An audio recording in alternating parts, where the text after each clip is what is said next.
एक ही आपने किसी वेसल के अंदर लिक्विड भर लिया और मैं इस लिक्विड को बोल रहा हूं पानी, और ये जो वेसल है ये आपका है ग्लास, पानी पीने वाला स्टील का गिलास नहीं जो कांच होता है, वो कांच वर्ड यूज कर रहा हूं, ग्लास। ग्लास है ये, और इसके अंदर आपने पानी यहाँ भरा हुआ है।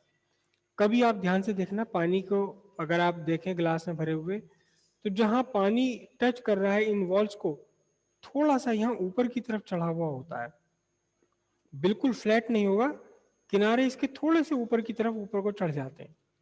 अगर आप ध्यान से देखें, आज जाके देखना, स्टील के ग्लास में, स्टील के बर्तन में तो ये इतना क्लियर नहीं दिखाई देगा, लेकिन कांच का अगर साफ सुथरा होगा, बढ़िया सा धुला हुआ, तब आपको साफ दिखाई देगा कि थोड़ा सा किनारे पे से ऊपर बढ़ गया है।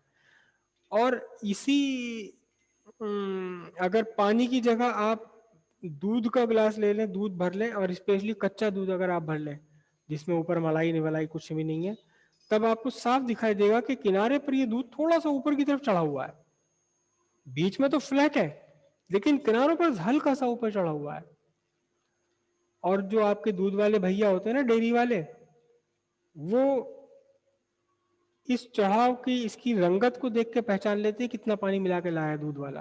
दूध या डेयरी वाले होते हैं ना, डेयरी वाले पे दूध देने जाते हैं, डेयरी पे दूध देने जाते हैं, बीच में मिला दिया पानी थोड़ा सा, तो जो होशियार डेयरी वाले हैं उसे देखकर, सिर्फ इसे देखेंगे, अपने बर्तन में करेंगे, इस पे किनारे पे एक नजर मारेंगे, पता लगेगा आज बहुत पानी मिला रखा तूने, कितना ऊपर चढ़ा हुआ और इसकी रंगत क्या है पता लग जाती है उन्हें। तो ये पानी ऊपर को क्यों चढ़ा हुआ है? या इसके अलावा आप सबने थर्मोमीटर, सबने देखा हुआ है, सबने देखा थर्मोमीटर, ठीक है। अगर आप थर्मोमीटर में देखेंगे मरकरी, ये थर्मोमीटर, ये मरकरी, हालांकि आप सबके घरों में तो छोटा सा थर्मोमीटर होगा, लेकिन अगर कोई बड़ा थर्मोमीटर हो तो उस थर्मोमीटर के अंदर अगर आप मरकरी देखेंगे, तो वो मरकरी का जो ऊपर की सरफेस है वो बिल्कुल उलट, पानी के दूध की सरफेस के उलट आपको ऐसी दिखाई देगी, बीच में से उभरी हुई, और जहां ये ग्लास की सरफेस को टच कर रही है, ट्यूब की सरफेस को टच कर रही है, वहां दबी हुई, बीच में से उभरी हुई, दबी हुई। लेकिन अभी जो आपने जेल देखा है, जो आपने अभी जेल देखा है, उस जेल का स्ट्रक्चर थोड़ा सा अलग है। उस जेल का स्ट्रक्चर ऐसा है कि ये बीच में से दबा हुआ है और किनारे पे से ऐसे उठा हुआ है, बीच में से दबा हुआ है, किनारे पे से ऐसे उठा हुआ है। तो ये जो शेप है लिक्विड की सरफेस, जो फ्लैट नहीं है बल्कि गोल है, स्फेरिकल है, कर्व्ड है, इसका नाम होता है मेनिस्कस।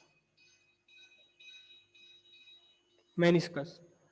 तो मेनिस्कस का स्ट्रक्चर कर्व्ड क्यों हो जाता है? कर्व्ड क्यों हो जाता है मेनिस्कस का स्ट्रक्चर, किसी भी मेनिस्कस का स्ट्रक्चर, इसे हम पढ़ेंगे, और यहीं से एक छोटी सी कंसेप्ट और निकाल कर आएंगे, एंगल ऑफ कांटेक्ट। देखिए जरा ध्यान से, एक ये आपका सॉलिड, सपोज मैं इसे ले रहा हूं ग्लास, ये ग्लास की वॉल है, आपके कांच की वॉल हो गई, और इसमें आपने यहां भरा हुआ है क्या? पानी। हॉरिजॉन्टल सरफेस है पानी की, बिल्कुल कैसी सरफेस है? हॉरिजॉन्टल सरफेस, पानी की हॉरिजॉन्टल सरफेस हो गई। अब जरा ध्यान से देखना, आप ध्यान से देखना, नेचर में दो तरह की फोर्सेस होती हैं बीच अट्रैक्शन की, जो हमने पहले ही पढ़ी थी। कौन सी? कि एक मॉलिक्यूल दूसरे मॉलिक्यूल को अट्रैक्ट करता है, और जब इनके बीच का डिस्टेंस होता है आर नॉट, तब इनके बीच में अट्रैक्शन जीरो हो जाता है, ना अट्रैक्शन है ना रिपल्शन है। तो ये वाला जो अट्रैक्शन है, इस अट्रैक्शन का एक नाम है, इस अट्रैक्शन का एक नाम है। क्या नाम है? इस अट्रैक्शन का नाम है फोर्स ऑफ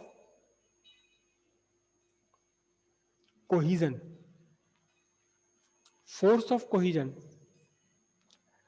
अगर दोनों ये एटम या मॉलिक्यूल जो भी हैं, अगर ये दोनों सेम हैं, मतलब ये भी पानी का मॉलिक्यूल, ये पानी का molecule, water molecule water molecule और वाटर मॉलिक्यूल के बीच जो अट्रैक्शन है उसे हम क्या कहेंगे, फोर्स ऑफ कोहिजन।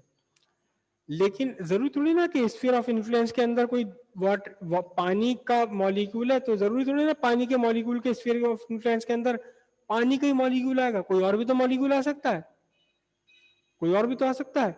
लेकिन अगर एक वाटर मॉलिक्यूल है आपके पास, ये एक वाटर मॉलिक्यूल है और यहां बराबर में इसके स्फीयर ऑफ इन्फ्लुएंस के अंदर आ गया कांच का मॉलिक्यूल, तो ये दोनों भी अट्रैक्ट करेंगे। लेकिन अब इनके बीच का जो अट्रैक्शन है उसका एक नया नाम है फोर्स ऑफ एडिशन। इसी के नाम पर एडिसिव बना हुआ होता है, एडिसिव जो डिफरेंट टाइप की चीजों को भी आपस में जोड़ दे। फोर्स ऑफ एडिशन कौन सा है, अट्रैक्शन फोर्स है between different type of molecules या डिफरेंट टाइप ऑफ पार्टिकल्स।